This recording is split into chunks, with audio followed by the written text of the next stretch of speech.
Sofonías 3:17, le vuelvo a leer el texto. Jehová está en medio de ti, poderoso, se gozará sobre ti con alegría, callará de amor, se regocijará sobre ti con cánticos. ¿Mande?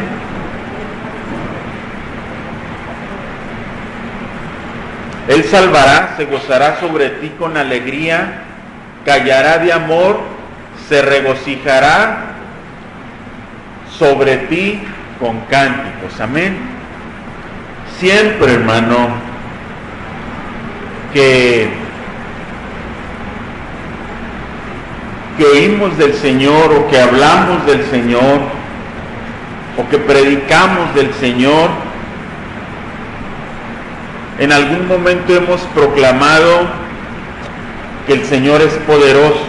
Amén.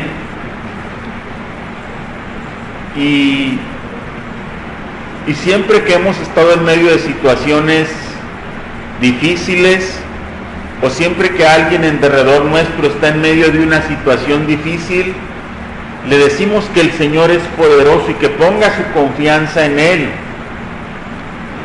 porque Él puede hacer, resolver, sanar, ¿sí?, cualquier cosa. ¿Por qué razón? Porque Dios es poderoso. Y este texto, hermano, de Sofonías, me gusta mucho porque dice que Dios, que Jehová está en medio de nosotros, ¿sí? Dice, Jehová está en medio de ti, pero enseguida, hermano, califica a Dios, da un calificativo de Dios que es poderoso, ¿sí? El problema, hermano, a veces radica en nosotros, que sabemos que es poderoso, pero que muchas veces dudamos de que va a actuar poderosamente en medio de las circunstancias que por las cuales tal vez estemos pasando. Si yo le pregunto, o usted le pregunta a cualquiera, si duda de que Dios es poderoso, ¿qué le va a decir? No, Dios es poderoso, ¿sí? El concepto lo conocemos y lo aceptamos y en alguna manera hasta lo declaramos, pero muchas veces, hermano, no creemos que Dios ha decidido estar en medio de nosotros y que es poderoso, que Él es poderoso. Y hoy, hermano, yo quiero hablar un poquito sobre este Dios poderoso que menciona Sofonías. Amén. Y mire, y me llama la atención porque lo primero que dice después de decir que es poderoso, hermano, Él dice que Él salvará. Cuando yo pienso en un Dios poderoso, en lo primero que tengo que pensar en que Él tiene poder para salvar. Antes de pensar en cualquier cosa de Dios como sanador, como obrador de milagros, como creador, hermano, yo lo primero que tengo que entender que Dios es un Dios poderoso para salvar. ¿Sí? Amén. Pero mire, lo primero que tenemos que entender y saber, qué tan poderoso es Dios. ¿Sí?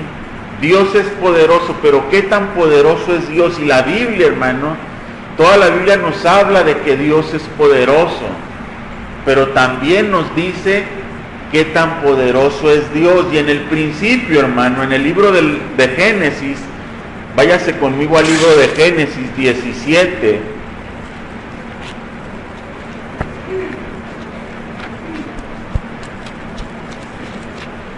Dios, hermanos, se presenta a Abraham y mire de la forma en que se presenta Dios a Abraham. Génesis 17, versículo 1, y declara lo siguiente la palabra, y dice: era Abraham de edad de 99 años cuando se le apareció Jehová y le dijo: yo soy el Dios Todopoderoso, anda delante de mí y sé perfecto. Dios, hermano, se presenta ante Abraham, ante el principal patriarca de Israel, hermano, el que recibió la promesa de formar una gran nación como el Dios Todopoderoso. Y mire, por cuanto Dios es Dios Todopoderoso, hermano, y nos está diciendo hasta dónde llega su poder, que Él posee todo el poder, Dios le dice a Abraham: anda delante de mí y sé perfecto. Hoy, hermano, Dios se presenta delante de nosotros de la misma manera. Y Dios nos dice: yo soy ese Dios todopoderoso que estoy en medio delante de ti. Anda delante de mí y sé perfecto.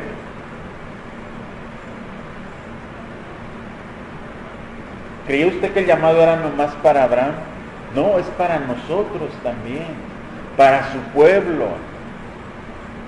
Porque usted y yo hoy conocemos que Dios es todopoderoso. Y Dios se presenta con Abraham, hermano, y le dice que Él es todopoderoso. Y por cuanto Dios es todopoderoso, usted tiene que caminar delante de Él en perfección. Por cuanto Dios se presenta como el Dios todopoderoso, quienes estamos delante de Él tenemos que caminar delante de Él en obediencia y en perfección. Amén. Si no, ¿para qué queremos un Dios todopoderoso? Si no podemos andar delante de Él. Si no podemos ser perfectos, ¿cómo le vamos a hacer para estar en la presencia de un Dios todopoderoso?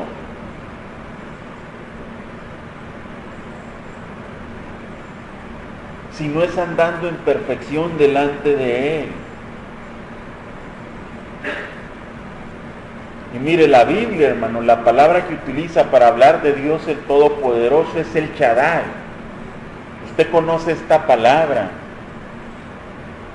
Y nos gusta y hasta cantamos este nombre del Señor, que quiere decir Dios Todopoderoso o aquel que es suficiente. Entonces, hermano, por cuanto conocemos y sabemos que Dios es todopoderoso, el que es suficiente, usted y yo tenemos que vivir en perfección. ¿Por qué? Porque en Sofonía está diciendo que Él está en medio de nosotros. Él camina en medio de nosotros, Él se mueve en medio de la iglesia. Por eso cuando Dios llama a Abraham a conocerle, le dice: anda delante de mí y sé perfecto.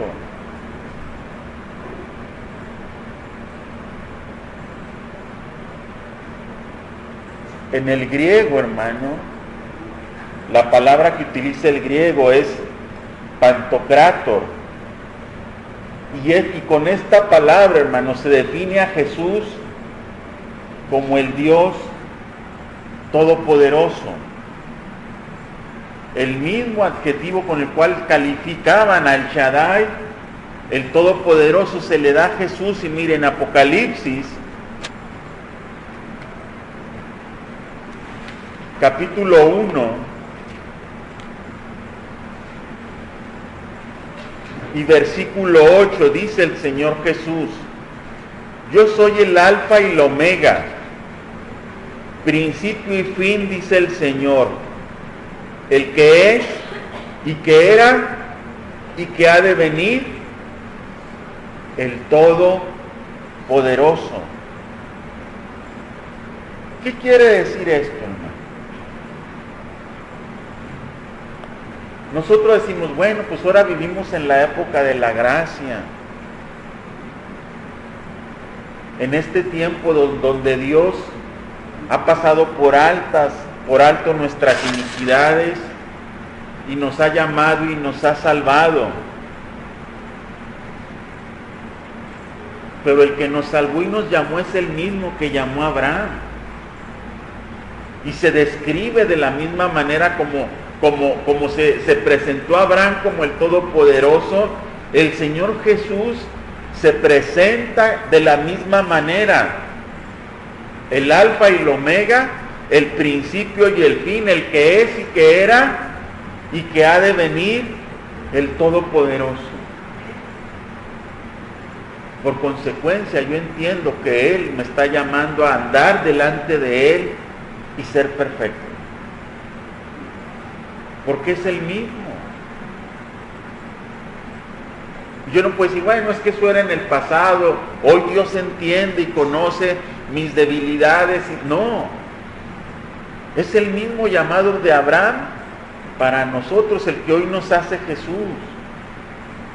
Porque Él es todopoderoso y Él está en medio de nosotros y Él salvará. Todos queremos que el Señor salve. Todos queremos que el Señor salve a nuestros amigos, a nuestra familia. Todos queremos que el Señor camine en medio de nosotros, se mueva. Pero rara vez, hermano, muy pocos nos decidimos a pagar el costo de que Dios ande delante de nosotros, de que Dios camine en medio de nosotros. Pocas veces nos decimos a caminar delante de Dios en su presencia. Dios le dice a Abraham, anda delante de mí. ¿Qué le está diciendo? Párate delante de mi presencia, anda en mi presencia siempre y sé perfecto.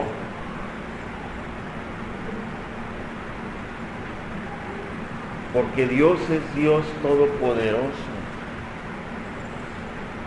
Y el verso de Sofonías, hermano, es un verso hermoso, bonito, porque Dios dice que Él es poderoso y que habita en medio de nosotros y que Él va a salvar y que somos el motivo de su gozo.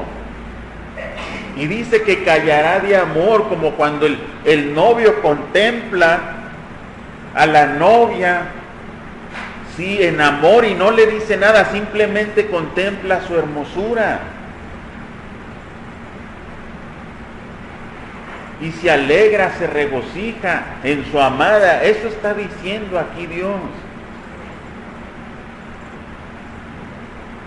Pero nosotros, hermanos, tenemos que entender exactamente cómo Dios habla. Y si hablamos nomás de que Dios es un Dios poderoso y está en medio de nosotros y salva y se regocija, ¡ay, qué bonito! ¡Qué suave! ¡Ay, mira Dios, qué amoroso! Pero Dios es todopoderoso. Y Dios camina entre un pueblo santo, entre gente santa. Por eso Dios saca al pueblo de Egipto, hermano. Lo aparta como una nación para Él, como un pueblo para Él.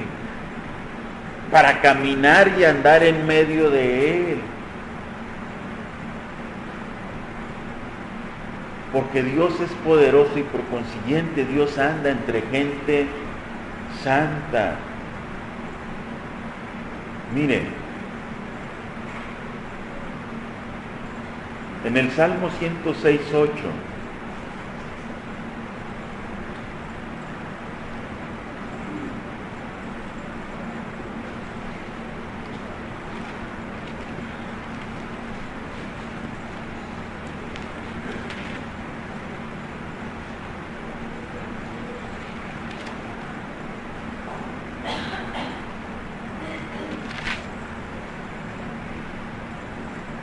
Dice, pero Él los salvó por amor de su nombre. ¿Para qué razón? Para hacer notorio su poder. ¿Sabe para qué Dios nos salvó a usted y a mí? Para que la gente viera que el Dios que nos salvó es un Dios poderoso. Para hacer notar su poder. Porque no hay milagro más grande que la salvación. Dios puede hacer muchos milagros, Dios puede sanar, levantar muertos, ¿sí? Hacer que situaciones completas en una nación cambien. Pero lo que hace verdaderamente notorio el poder de Dios es la salvación de los hombres. Porque es cuando vemos que verdaderamente Dios obró con un poder sobrenatural transformando la vida de una persona.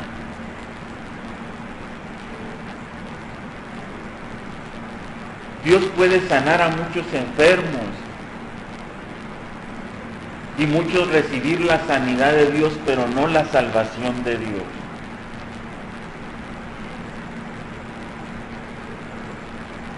Dios puede hacer grandes cosas, grandes milagros,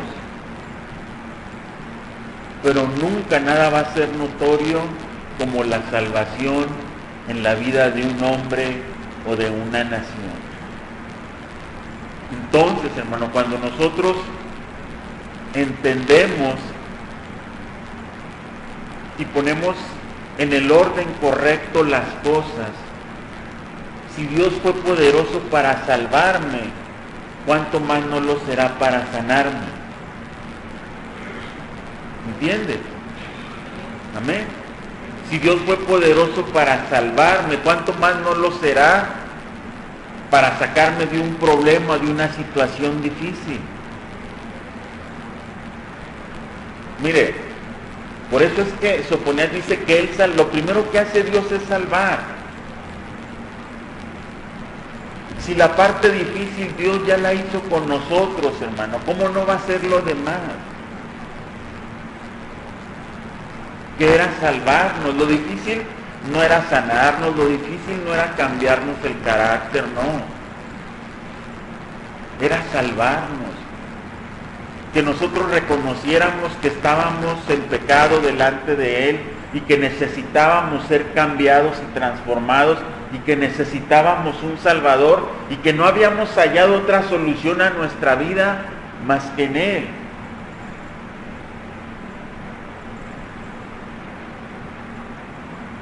Mire, por eso dice Efesios, es un texto, Efesios 3:20, que a mí me gusta mucho.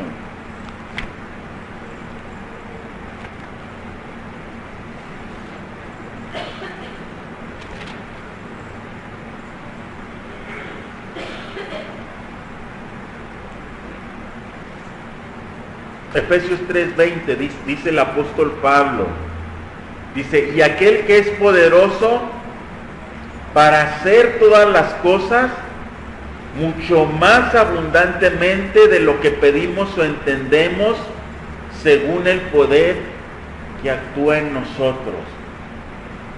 Mire, cuando entendemos esto, hermana, ¿sí? Por eso cuando Dios obra en nuestra vida, siempre nosotros nos admiramos porque siempre nos quedamos cortos. Porque Dios es poderoso para hacer las cosas más abundantemente de lo que podemos pedir o entender. ¿Qué quiere decir? Que el poder de Dios es más grande, sobreabunda a mi capacidad de pedir o de entender. Porque Él es Dios todopoderoso. Entonces cuando Dios actúa, no deja ninguna duda de que es Dios el que está obrando y que está actuando poderosamente, porque Él es todopoderoso.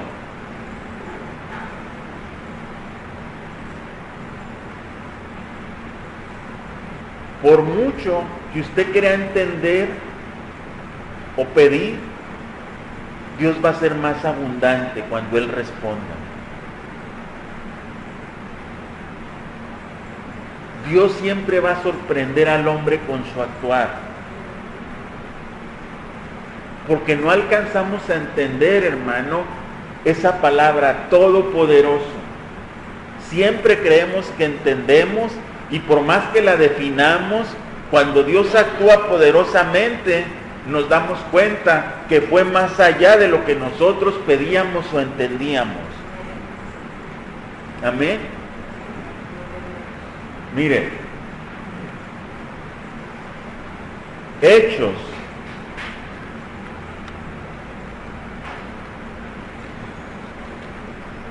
en Hechos 10,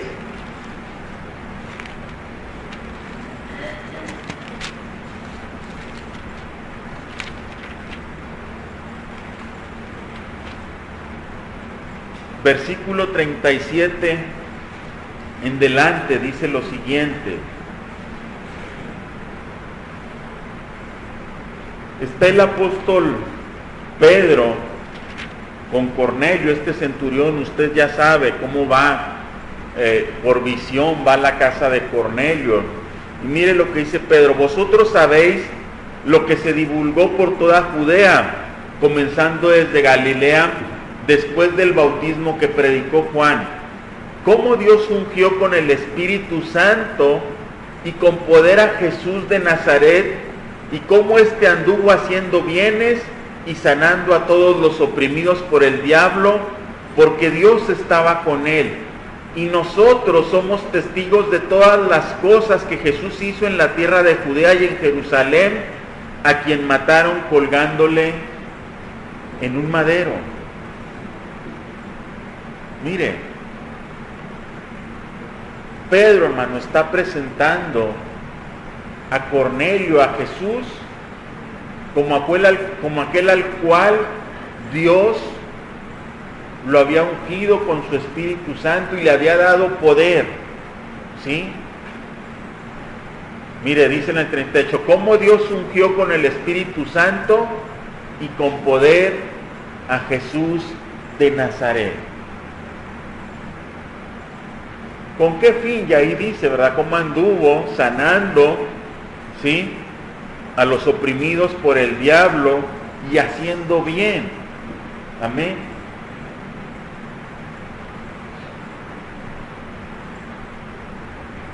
La pregunta que hoy nos tenemos que hacer es esta: si Dios, hermano, ungió a Jesús con el Espíritu Santo y poder,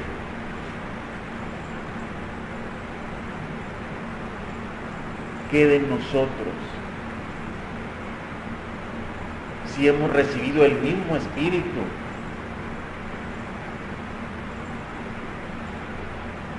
¿qué de nosotros? Porque el mismo Espíritu que actuó en Jesús es el que actúa en nosotros. No hay otro Espíritu Santo, hay un solo Espíritu Santo con el cual Dios unge a los hombres.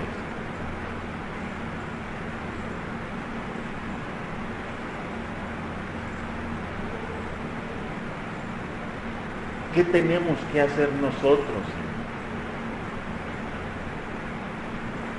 La pregunta es, ¿dónde está pues el poder?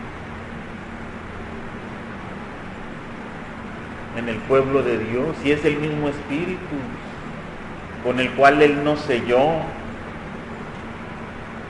Es el mismo Espíritu el cual Él derramó sobre nosotros. Mire, dice Corintios, en Primera de Corintios,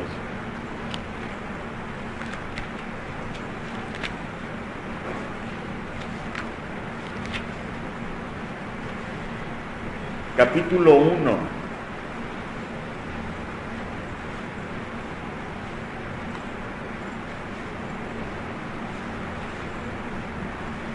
versículo 24, dice Pablo: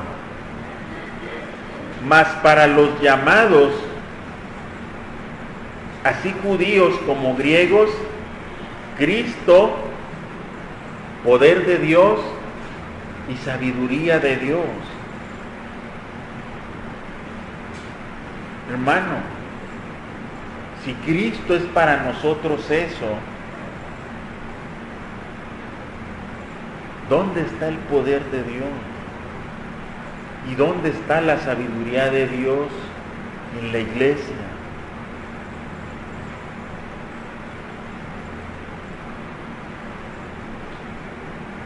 ¿Por qué es que no se puede ver en la iglesia el poder de Dios y la sabiduría de Dios? Porque a pesar de todo, hermano, Dios camina en medio de nosotros. Y nosotros no decidimos andar delante de Él. A pesar de todo, Dios se goza en nosotros, se regocija. Porque somos la iglesia del Señor, la que Él compró con su sangre. Y Dios está en medio de nosotros para salvar.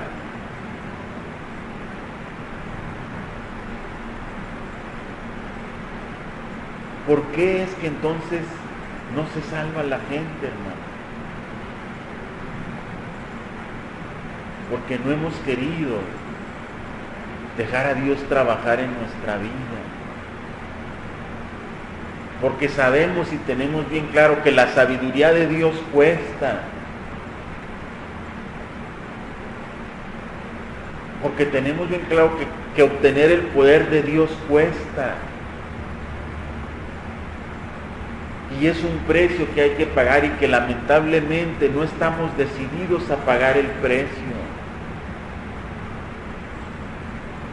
Proclamamos a un Dios poderoso, pero que en nuestra vida, hermano, no se refleja ese Dios poderoso. En nuestra vida no reflejamos esa sabiduría de ese Dios poderoso. Porque no hemos querido pagar el precio de la sabiduría. La sabiduría de Dios sabe que no llega del cielo. Está aquí. Cuando quiera sabiduría de Dios, no voltea al cielo. Necesita meterse a la palabra, necesitamos estudiar la palabra, necesitamos tener comunión con la palabra.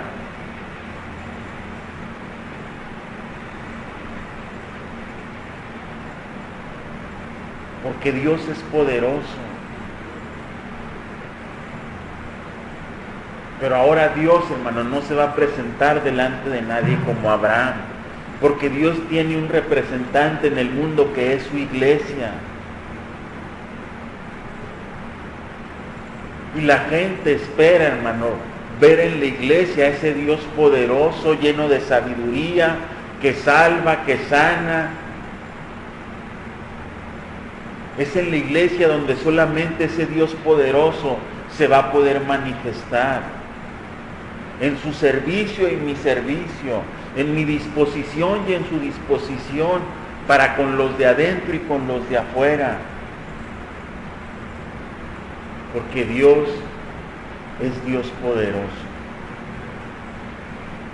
Pero hoy Dios decidió manifestar todo su poder por medio de la iglesia. Por eso Jesús, hermano, en la gran comisión que dice, ¿se acuerda lo que dice?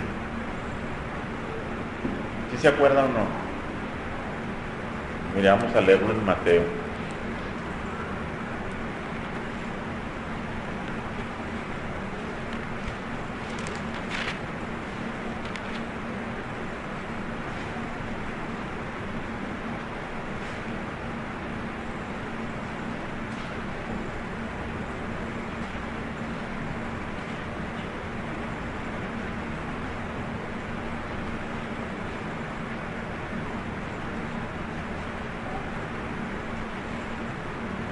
Mateo 28, 18. Dice, y Jesús se acercó y les habló diciendo: toda potestad me es dada en el cielo y en la tierra. Por tanto, escuche bien, ¿sí? ¿Sí? Id y haced discípulos, ¿sí?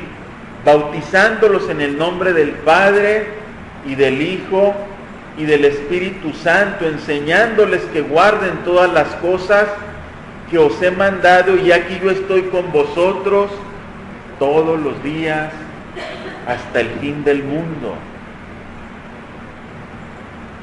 Mire, el Señor Jesús, hermano,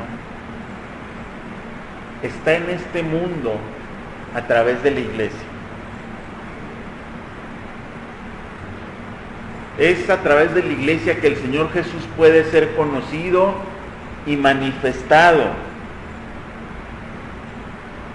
No hay otro sujeto que manifieste el poder de Jesús sino la iglesia, ¿sí?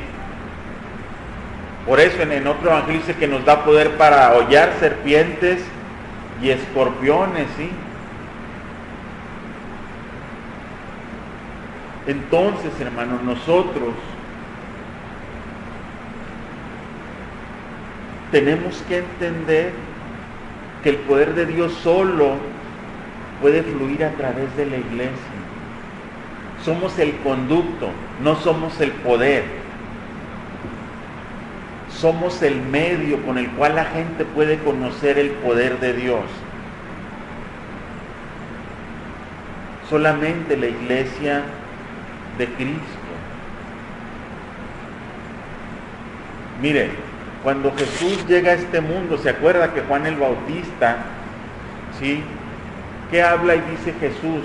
Dice: viene uno atrás de mí, al cual yo no soy digno de desatar la correa de su zapato. Dice: el cual es más poderoso que yo, dice Juan. Dice: él los bautizará con Espíritu Santo y fuego. ¿Sí? Entonces, hermano, Él es el que tiene el poder, no nosotros. Nos concede su poder a través de su santa unción, de su Santo Espíritu, para que la iglesia manifieste a ese Dios todopoderoso, para que la gente crea, para que Él salve. Porque Dios es poderoso para salvar. Pero Dios determinó que iba a hacerlo a través de su iglesia. Su iglesia como el conducto para que los hombres conozcan a Jesús, reciban los milagros, reciban las sanidades, reciban todo lo que se tiene que recibir, poniendo como conducto a su iglesia. Por eso Jesús dice: toda potestad me es dada en el cielo y en la tierra, y es la cual yo hoy les doy, les concedo, por medio de su Santo Espíritu. Dios, hermano, solamente puede ser conocido como un Dios todopoderoso a través de usted y de mí. Amén.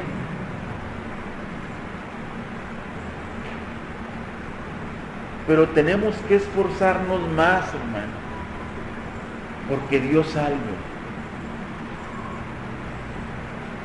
Siempre que hay necesidades, claro que tenemos que ver por las necesidades de la gente que nos rodea. Y cuando la gente ve el obrar de Dios, la gente tiene que aceptar que Dios es un Dios poderoso en el cual usted y yo creemos.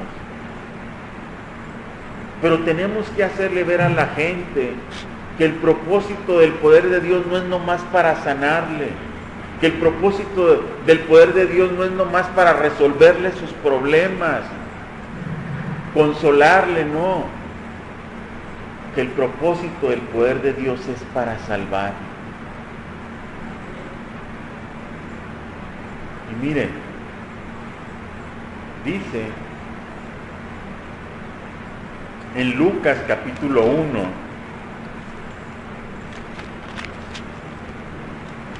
cuando profetiza Zacarías hablando de Jesús, hermano. Miren lo que dice. Lucas 1:69. Zacarías es el padre de Juan y dice, y nos levantó un poderoso Salvador en la casa de David, su siervo. Nosotros, hermano, debemos de presentar a Jesús como un poderoso Salvador. Déjele digo por qué. Porque en este mundo, hermano, hay muchos poderes. Y aún el mismo diablo tiene un poder restringido y limitado por Dios, pero tiene un poder. Pero solamente hay un poderoso Salvador que es Cristo. Y puede haber sanadores, y puede haber otra clase de gente con poder que hagan cosas y que sí las hacen. ¿Sí? O sea, no negamos el poder del mal, porque ni los hombres de Dios lo negaron, ¿no? Pero solo existe un poderoso Salvador. Y ningún ser en la tierra tiene este título, ni se le ha dado sino solo a Cristo. Entonces, hermano, a nosotros nos corresponde proclamar al poderoso Salvador.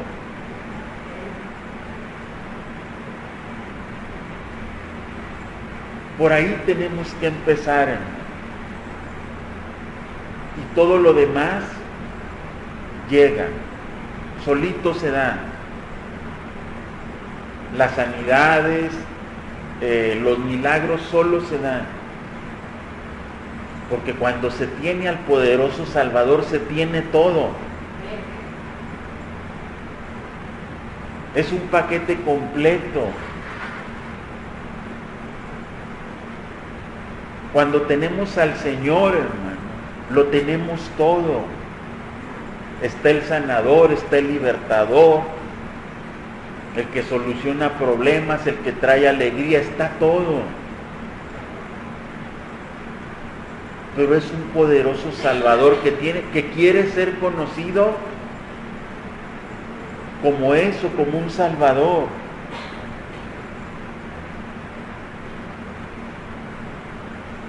Mire, cuando nosotros oramos por un enfermo, hermano, tenemos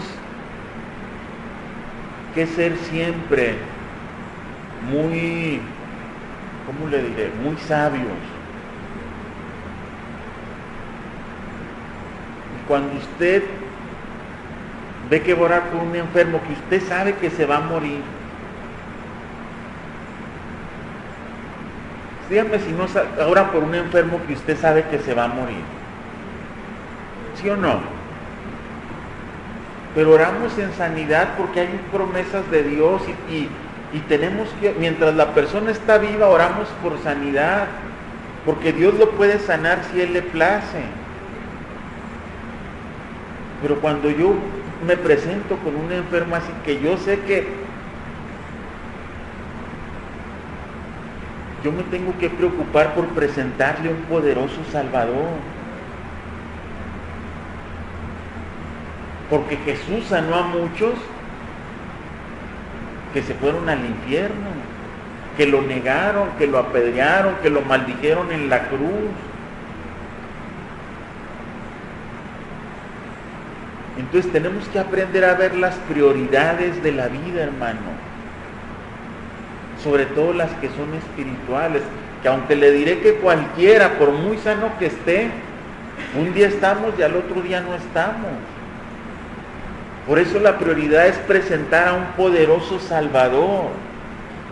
Por eso, hermano, Zacarías, ¿sí?, cuando habla, dice que levantó, ¿qué?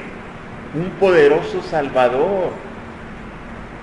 Porque la prioridad de Israel, hermano, era su restauración espiritual, la restauración de su relación con Dios. A eso vino Jesús. Todos los milagros y las señales fueron dadas para que creyeran que Él era ese poderoso Salvador. Pero aún así no creyeron. Como aún así la gente no cree, aunque el Señor la sana, aunque el Señor la saca de situaciones difíciles y problemas, no quieren aceptar al poderoso Salvador. Nosotros, hermanos, tenemos que preocuparnos porque la gente conozca a ese poderoso Salvador antes que otra cosa.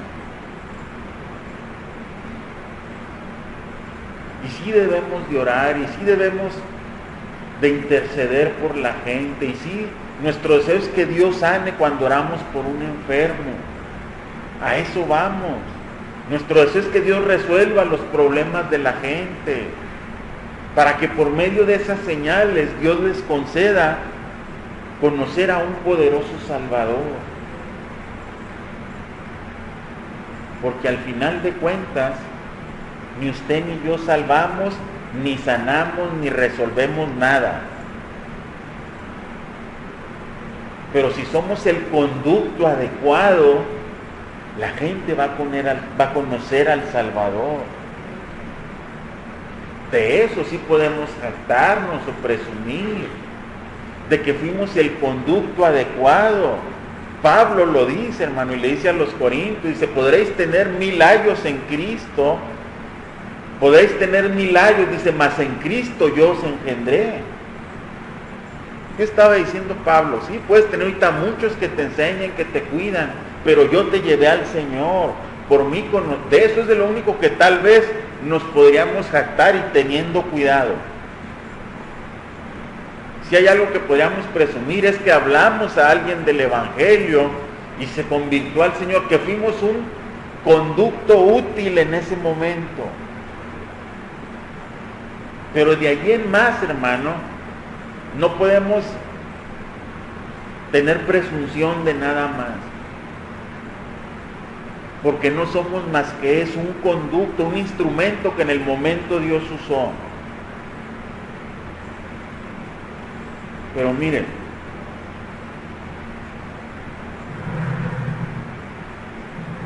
para con la iglesia, hermano, le voy a decir algunos textos de la palabra que nos enseña para lo cual tenemos a un Dios poderoso, que Dios es poderoso para con su iglesia, pero vemos la forma en cómo actúa su poder. Vamos a ver cómo actúa su poder en la iglesia. Y mire, váyase conmigo a 2 de Corintios.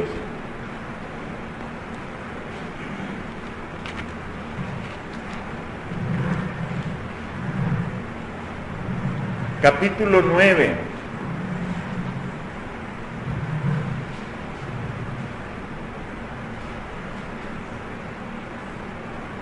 Amén.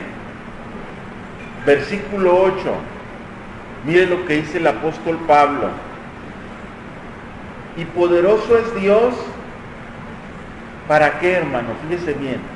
Para hacer que abunde en vosotros toda gracia, a fin, o ese es ¿con qué propósito? De que teniendo siempre todas las cosas, todo lo suficiente, abundéis para toda buena obra. Mire, tenemos un Dios poderoso, ¿para qué? Para que abunde toda gracia en quien, en nosotros. ¿Sí? Dice San Juan, y de su plenitud tomamos todos, y gracia sobre gracia. ¿Qué quiere decir esto, hermano? Que de la gracia de Dios yo tomo todos los días. Entonces, como Dios es todopoderoso, ¿sí?, da de su gracia para que abunde. ¿Sí? ¿Para qué razón? Mire, para que nosotros, ¿sí?, teniendo siempre todas las cosas, ¿cómo obtengo todas las cosas? Por la gracia de Dios. El conocimiento es por la gracia de Dios, la salvación es por la gracia de Dios, el poder es por la gracia de Dios. ¿Sí? ¿Con qué fin? ¿Para qué? Dice, para que en todas las cosas tengas todo lo suficiente, ¿para qué? Para que abundéis en toda buena obra.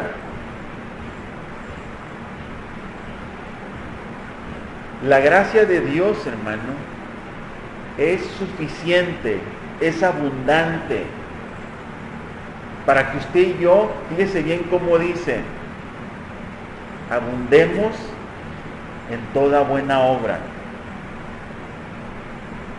¿Qué quiere decir esto? Que si yo no abundo en buenas obras es porque no hago uso de la abundante gracia de Dios.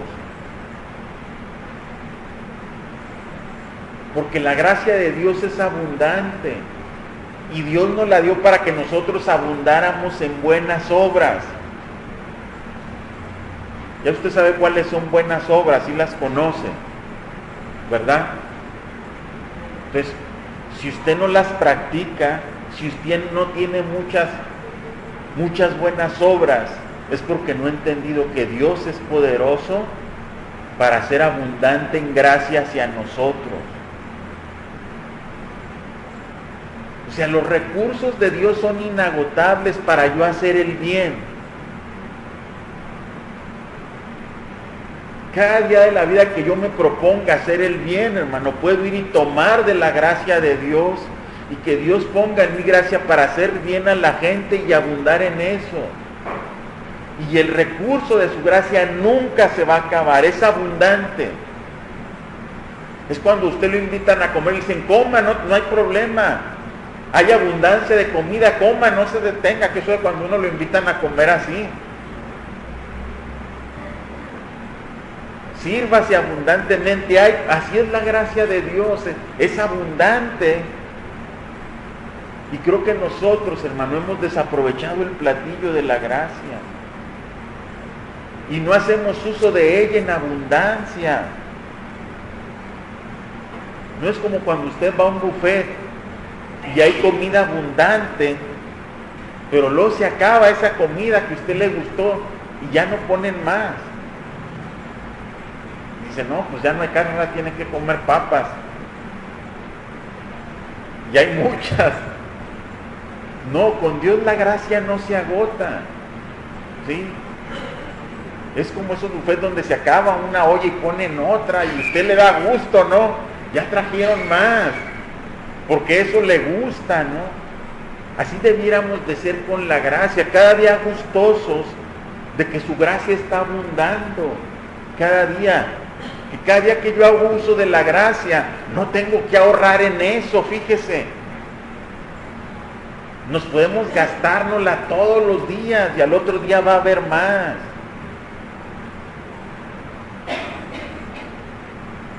Y nosotros estamos desaprovechando la abundante gracia de Dios y por consiguiente dejamos de obrar y de tener buenas obras porque no entendemos que la gracia de Dios es abundante porque Él es todopoderoso. Ve como el concepto de todopoderoso no lo entendemos, nos quedamos cortos siempre. Y miren, una cosa más, vaya hacia Judas, antes de Apocalipsis exactamente.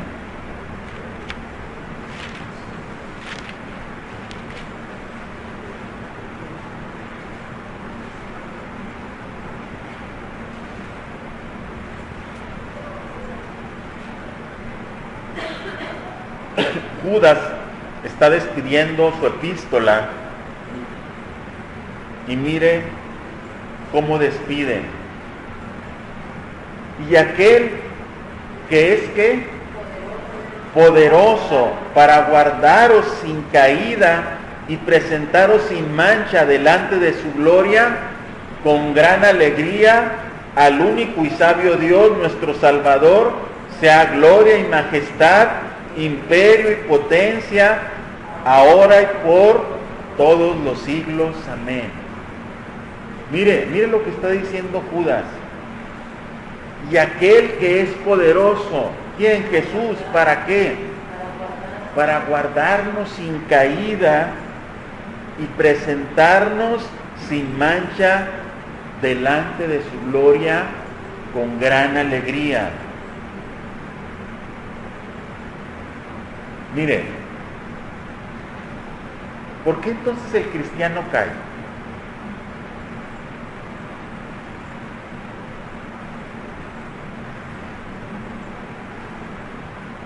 Si yo le digo a alguien, le encargo, mira Alberto, ahí te lo encargo, usted conoce a Alberto.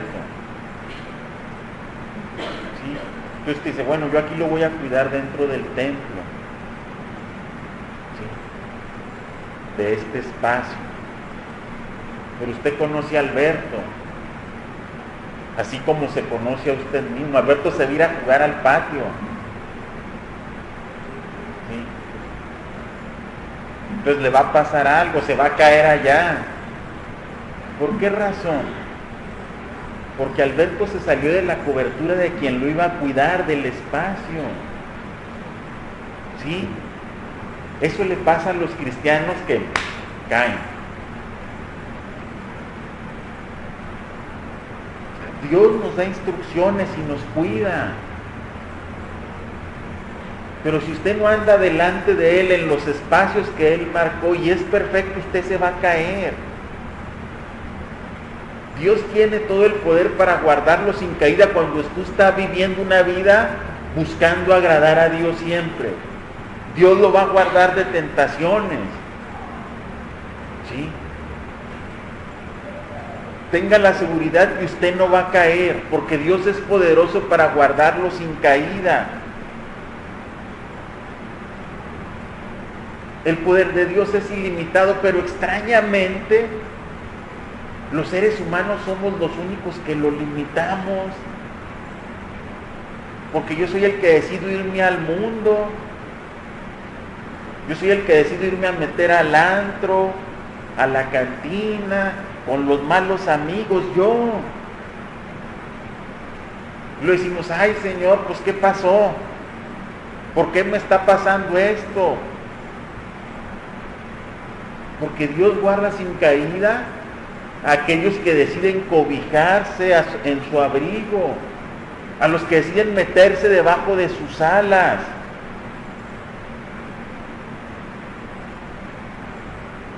Mire, por naturaleza,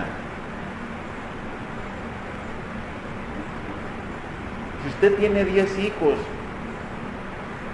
y uno siempre está que se va y que se va y que anda, usted no va a desproteger a 9. ¿Sí? Porque estos 9 que quieren estar en su abrigo, que quieren estar en su cuidado, usted los va a cuidar. Aquel tiene advertencias, aquel se le dijo, no te vayas, no te salgas, no corras, no subes, no bajes. Pero el que se sale de la protección de Dios, el que decide hacer a un lado sin la protección de Dios, va a caer. Nunca va a caer un hombre o una mujer, hermano, que decida vivir al amparo del Señor. Nunca va a caer en pecado un hombre o una mujer que decida guardarse y vivir y apartarse del mundo.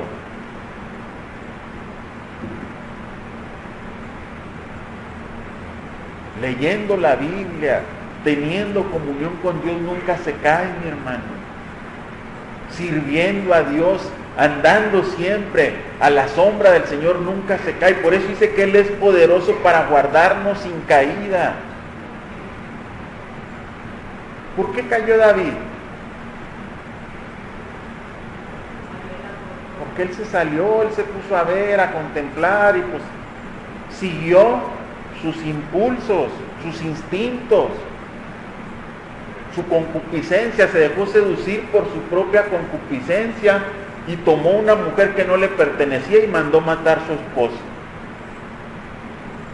Dios lo dejó, Dios lo desamparó, no.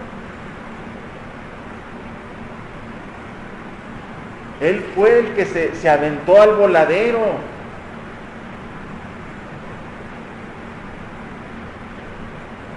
¿Por qué Salomón cayó en idolatría, hermano? ¿Por qué levantó ídolos en Israel? Por las mujeres que tenía, dice que lo inclinaron a los ídolos. ¿A poco Salomón no sabía que los ídolos eran pecado? Sí lo sabía, y bien sabido.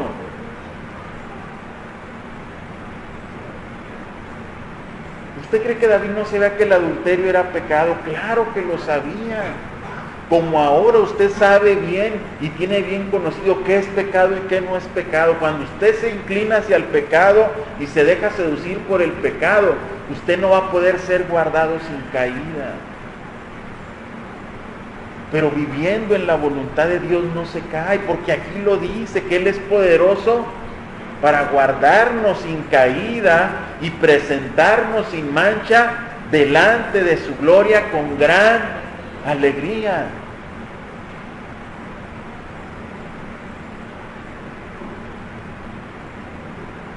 Dios no se equivoca, Dios no miente. Por eso es que nosotros, hermano, como iglesia, sabemos que tenemos un Dios poderoso para guardarnos sin caída. Mire, una cita más.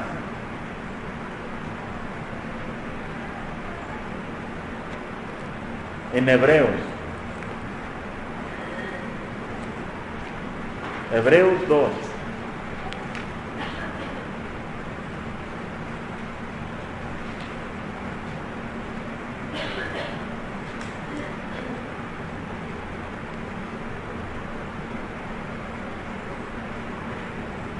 Versículo 18 dice: pues en cuanto Él mismo padeció, siendo tentado, hablando de Jesús, es que poderoso para socorrer a los que son tentados. Mire, la Biblia dice que Jesús fue tentado en todo. En todo lo que puede ser tentado un hombre. Dice la Biblia que Jesús fue tentado en todo, pero sin pecado. ¿Sí? Porque aquí dice, Él mismo padeció siendo tentado. Dice, es poderoso para socorrer a los que son tentados. Mire, Dios, hermano, nunca, o en algunos momentos de nuestra vida, va a quitar las tentaciones, porque aquí lo dice. ¿Sí? Usted y yo vamos a ser tentados, sí, vamos a ser tentados, y todos los días yo creo que somos tentados por algo. Hasta nosotros mismos, nuestra naturaleza nos tienta y nos arrastra a lo malo. Nosotros mismos, nuestra naturaleza humana de pecado, nos arrastra. Pero si nosotros entendemos que Él es poderoso para socorrer a los que son tentados, cuando yo entiendo esto, yo no voy a caer en tentación tan fácilmente, ni voy a ser arrastrado y seducido por el pecado. Cuando yo sé que Él es poderoso para socorrerme cuando estoy en tentación, ¿qué quiere decir esto? Que cuando yo me sienta tentado, ¿qué tengo que hacer? Clamar al que me puede ayudar cuando soy tentado. Porque con los que son tentados Él es poderoso para socorrerlos. ¿Sí? Nomás que lo que pasa es que muchas veces somos tentados y no clamamos, y pues me venció la tentación. ¿Sí? Yo no quería, pero pues hágase, Señor, tu voluntad, dicen unos, ¿no? Y le echan la culpa a Dios. La voluntad de Dios no es que nosotros seamos seducidos por la tentación y el pecado y caigamos, porque Él es un poderoso socorrista, auxiliador en medio de las tentaciones. ¿Qué quiere decir esto? Que al final de cuentas no tenemos excusa para no andar delante del Dios Todopoderoso y ser perfectos.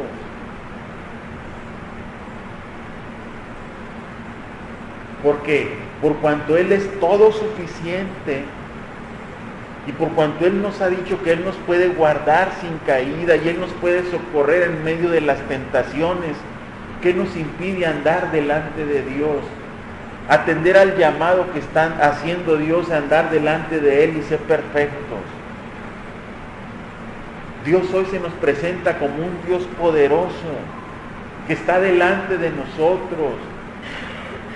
¿Por qué es que luchamos tanto algunos creyentes?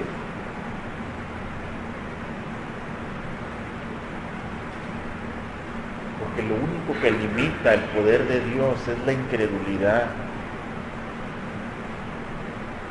del mundo y de los mismos creyentes. Mire, dice la Biblia que cuando Jesús fue a Nazaret, dice que no hizo milagros ni sanidades, sino algunos cuantos nomás. ¿Por qué razón? Porque no creían en Él. Y por eso Él no era todopoderoso para sanar y para restaurar y para salvar. Sí, sigue siéndolo. Pero por la incredulidad del hombre, hermano, es detenido el poder de Dios. Él sigue siendo todopoderoso. Y no importa el enfermo que venga, no importa el pecador que venga delante de Él lo va a salvar. Porque Él es todopoderoso para salvar, para sanar, para restaurar. Pero si nosotros no creemos, detenemos ese poder. No lo eliminamos, no, Dios va a seguir siendo todopoderoso. Pero nuestro actuar lo detiene. La incredulidad del hombre lo detiene. Cuando el hombre dice, no, a un hombre como yo Dios no lo puede salvar, y así se va. ¿A poco Dios va a cambiar a alguien como yo? No, no te creas. Pues no, porque no quieres, pero Él sí lo hace, Él tiene el poder. El problema no está en Él, está en el hombre siempre. Porque Dios es todopoderoso y Dios, su carta de presentación siempre ha sido esa. Él es todopoderoso. Cuando se ha presentado con esa carta. Yo soy el todopoderoso, el todo suficiente, el que nada es imposible para mí.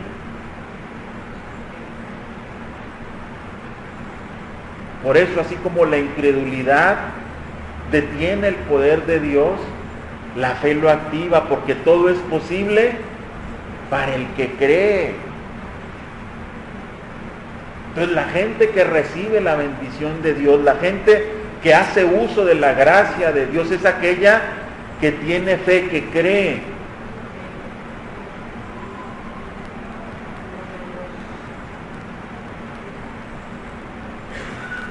Incomprensible es el poder de Dios. Pero junto con su poder está su misericordia, junto con su poder está su fidelidad, junto con su poder está su sabiduría. ¿Qué dice la palabra de Dios? ¿Está alguno falto de sabiduría? Pídala a Dios, el cual dará, ¿cómo? Abundantemente y sin reproche. Entonces no diga, es que yo no sé, no entiendo, no. Dios es todopoderoso y su poder trae sabiduría. Necesita sabiduría, pídala a Dios y Él se la va a dar ¿cómo? Abundantemente, porque Dios nos da más abundantemente de lo que pedimos o entendemos. Por mucha sabiduría que usted le pida a Dios, Dios le tiene más para darle. Por mucho que usted cree que entiende y conoce a Dios, Dios todavía tiene más para conocerle. Porque Dios es Dios todopoderoso. y Él salva y se goza con nosotros. Y nomás nos contempla, ¿por qué? Porque nos ama y se callará de amor, nos mira, nos contempla, nos ama. Con amor eterno te ha amado. Por eso te prolongué mi misericordia. Otra cosa que no podemos entender, que tenemos una palabra con la cual lo definimos, pero no podemos entender cuando Dios dice con amor eterno te ha amado. No podemos entender ese concepto de amor, está fuera del entendimiento humano.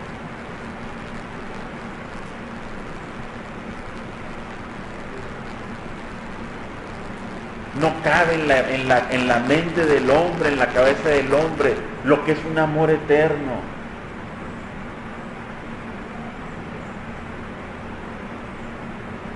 Aunque hacemos uso de la misericordia de Dios todos los días, porque por cuanto Él es todopoderoso, su misericordia es interminable, nuevas son cada mañana. Dígame cuántas mañanas tiene el mundo. ¿Sí sabe cuántas? Todos los días ha habido misericordia nueva. ¿Y sabe cuántas mañanas quedan por amanecer? Pues también la misericordia va a estar ahí, porque Él es todopoderoso para tener misericordia.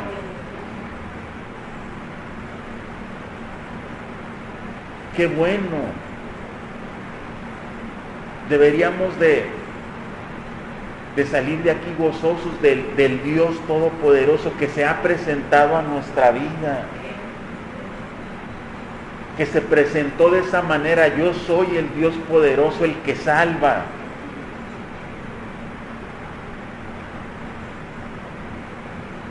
Deberíamos de ser la gente, hermano, que irradie la mayor felicidad. Pero ¿sabe cuál es el problema con lo humano? Que cualquier cosa terrenal nos opaca, y cualquier problemita nos opaca la felicidad de tener a Dios todopoderoso de nuestra vida. Y cualquier cosa nos agüita y nos baja las pilas, porque no hemos entendido que ese Dios todopoderoso tiene propósitos y tiene tiempos y tiene lugares y maneja situaciones. Cuando yo entienda todo eso, el gozo no va a ser quitado. Cuando yo entienda que Dios tiene control sobre todas las cosas, porque Él es todopoderoso y que Dios tiene propósitos y tiempos, entonces mi gozo no va a ser quitado. Ni mi confianza en el Señor. Y vamos a dejar de hacerle preguntas a Dios: ¿por qué esto? ¿Por qué aquello? Sino simplemente: Señor, que se haga tu voluntad. Señor, tú nos vas a mostrar tus propósitos, la razón por cual permitiste que pasara esto y aquello, porque yo sé que todo eso es parte de tu soberanía y de tu omnipotencia, y que todo está en control tuyo. Entonces usted va a descansar. Entonces usted va a tener la paz que sobrepasa todo entendimiento. Entonces usted va a tener el gozo que no acaba. Entonces usted va a tener la fe que permanece, que aunque la adversidad viene y se presenta una y otra vez, usted permanece firme. Porque la fe es la certeza de lo que se espera, no de lo que ya se tiene. Es la convicción de lo que no se ve, no de lo que ya vemos. Eso es fe. Pues aunque yo no vea la respuesta, aunque yo no vea la solución, aunque yo no palpe, aunque yo no guste, aunque yo no toque, sé que Dios es todopoderoso. Y que Él es abundantemente mayor de lo que yo le pueda pedir o entender. Póngase en pie.